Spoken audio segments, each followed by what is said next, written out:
और जो वर्तमान सरकार है और इस वर्तमान सरकार में झारखंड राज्य की पिछड़ी जातियों की जो स्थिति है उसकी हम लोग बात करें तो सबसे पहले जो झारखंड पंचायती राज में त्रिस्तरीय चुनाव में लगभग 10,500 से ज़्यादा पद, चाहे वो मुखिया का हो, पंचायत समिति का हो, वार्ड मेंबर का हो या जिला परिषद का हो, 10,500 से ज़्यादा पद पिछड़ों के लिए आरक्षित थे। और गत चुनाव जो पंचायत चुनाव हुआ, इस पंचायत चुनाव में पिछड़ों के आरक्षण को शून्य कर दिया गया, जबकि पूरे झारखंड राज्य में 55% लगभग यहाँ पर पिछड़ी जातियों की संख्या है। और इतनी बड़ी आबादी के साथ वर्तमान सरकार ने 10,500 से ज़्यादा पदों को हटाकर इनके हक अधिकार को छीनने का काम किया। इसे हम लोगों ने पार्टी के स्तर पर इसका विरोध किया और सर्वोच्च न्यायालय में हम लोगों ने चले गए। पार्टी के सांसद चंद्रप्रकाश चौधरी जी WPC नंबर 239/22 के माध्यम से हम लोगों ने सर्वोच्च न्यायालय में गया और सर्वोच्च न्यायालय में राज्य सरकार ने शपथ पत्र के माध्यम से सुप्रीम कोर्ट की यह आश्वस्त किया कि आगामी झारखंड सरकार झारखंड राज्य में जो भी नगर निकाय का चुनाव या पंचायत का चुनाव जो भी कराएगी, ट्रिपल टेस्ट कराने के बाद पिछड़ों को आरक्षण देने के बाद ही कराएगी।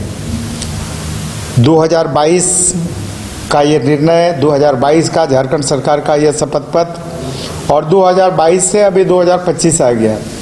अभी हाईकोर्ट का लगातार फटकार राज्य सरकार को कि आप नगर निकाय का चुनाव जल्द कराएं, चूँकि नगर निकाय पूरी तरह से विकास कार्यों को संपन्न कराने में पूरी तरह से पदाधिकारी अपनी भूमिका को निर्वहन नहीं कर पा रहे हैं, इसलिए हाईकोर्ट का लगातार फटकार आ रहा है। और उस फटकार के बाद अभी सरकार ने आनन फानन में ट्रिपल टेस्ट कराने का आदेश झारखंड राज्य पिछड़ा वर्ग आयोग को दिया है।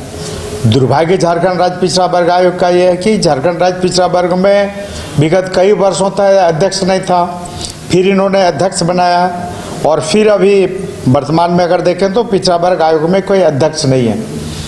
और पिछड़ा वर्ग आयोग के माध्यम से ही इन्होंने ट्रिपल टेस्ट कराने का निर्णय लिया। जिस आयोग में अध्यक्ष ही नहीं हो, वो आयोग किस तरह से ट्रिपल टेस्ट करा सकता है। अब सरकार के दबाव में आनन फानन में आयोग के द्वारा विभिन्न जिला प्रशासन के पदाधिकारियों को कहा गया है कि आप ट्रिपल टेस्ट कराओ। आप सभी लोगों को जानकारी होगा कि अखबार के माध्यम से भी और आप मीडिया के विभिन्न स्रोतों से आया है कि जो ट्रिपल टेस्ट सरकार करा रही है या जो कराई है, पूरी तरह से घर में बैठ के, टेबल में बैठ के, टेलीफोनिक तरीके से कराई है। वोटर लिस्ट को देखकर, वोटर लिस्ट में टाइटल को देखकर, वोटर लिस्ट में टाइटल के आधार पर फ़ोन करके उसके आधार पर ये ट्रिपल टेस्ट कराने का काम सरकार कर रही है। तो निश्चित रूप से जब हम खानापुरी करेंगे, ज़मीन पर जाके ज़मीनी हकीकत को नहीं जानेंगे, तो इस तरह का ट्रिपल टेस्ट का रिपोर्ट निश्चित रूप से बहुत ही दुष्परिणाम और सही परिणाम देने वाला निर्णय नहीं होगा। तो अभी आनन फानन में हम लोग सरकार से, राज्य सरकार से ही चाहेंगे कि आप सबसे पहले तो पिछड़ा वर्ग आयोग को दुरुस्त करिए, जिसके माध्यम से आप ट्रिपल टेस्ट करा रहे हैं, कम से कम उसको दुरुस्त करिए। अध्यक्ष या जो भी पद हैं खाली उनको भरिए, दुरुस्त करिए और दुरुस्त कराने के बाद ट्रिपल टेस्ट आप सुव्यवस्थित तरीके से कराइए, ढंग से कराइए, विधिवत कराइए, पारदर्शी तरीके से कराइए, निष्पक्ष तरीके से कराइए। चूँकि राज्य की 55% जनता के हक और अधिकार से संबंधित ये सर्वे है, ट्रिपल टेस्ट है, तो आप बेहतर तरीके से, पारदर्शी और निष्पक्ष तरीके से आप ट्रिपल टेस्ट कराइए। और ट्रिपल टेस्ट कराने के बाद पिछड़ों का जो आरक्षण था, पिछड़ों को आरक्षण देना सुनिश्चित करिए। फिर आप नगर निकाय का चुनाव कराइए, पंचायत चुनाव कराइए, लेकिन बिना ट्रिपल टेस्ट कराए। चूँकि इसी राज्य सरकार का शपथ पत्र दिया हुआ है सुप्रीम कोर्ट में, अगर उसका अनुपालन नहीं होता है तो निश्चित रूप से सुप्रीम कोर्ट के उस आदेश का अवमानना भी होगा। चूँकि इसी ओथ के, इसी शपथ पत्र के आधार पर सुप्रीम कोर्ट में इस वाद को डिस्पोजल किया था। तो पर निश्चित रूप से राज्य सरकार निष्पक्ष तरीके से शीघ्रातिशीघ्र ट्रिपल टेस्ट कराए ट्रिपल टेस्ट के आधार पर पिछड़ों को आरक्षण दे और आरक्षण देने के बाद नगर निकाय और पंचायत चुनाव कराएं।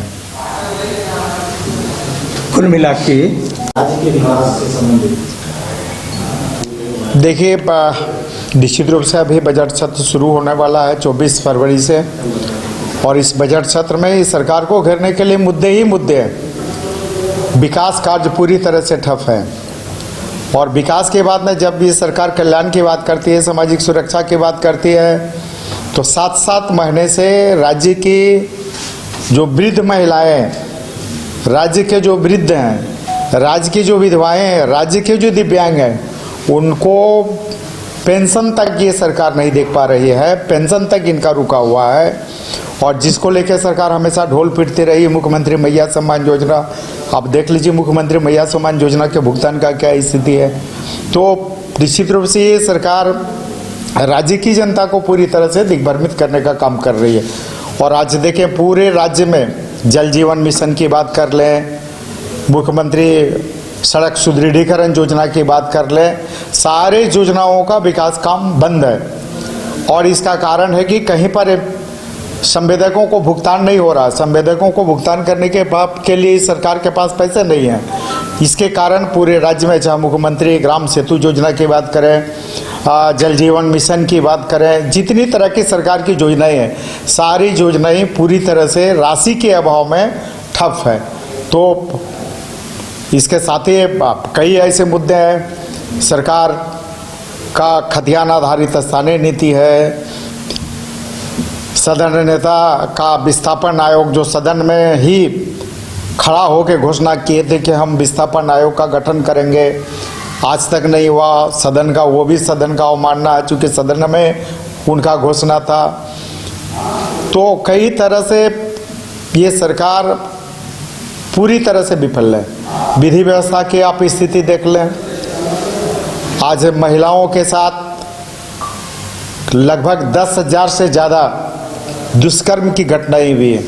और वर्तमान में अगर आप देखें तो पूरा राज्य सरकार और राज्य सरकार का पूरा सिस्टम, चाहे वो राज्य प्रशासन हो, जिला प्रशासन हो, प्रखंड प्रशासन हो, थाना प्रशासन हो, पूरे तरह से कोयला, लोहा और बालू में लगी हुई है। सबका काम कोयला, बालू, लोहा की चोरी पर टिका हुआ है।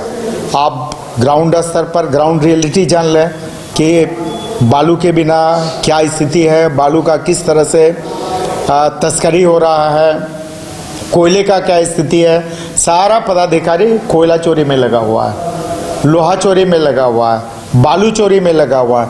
तो सरकार का मुख्य काम विकास से भटक गया है, सिर्फ और सिर्फ कोयला, लोहा, बालू की चोरी पर टिका हुआ है।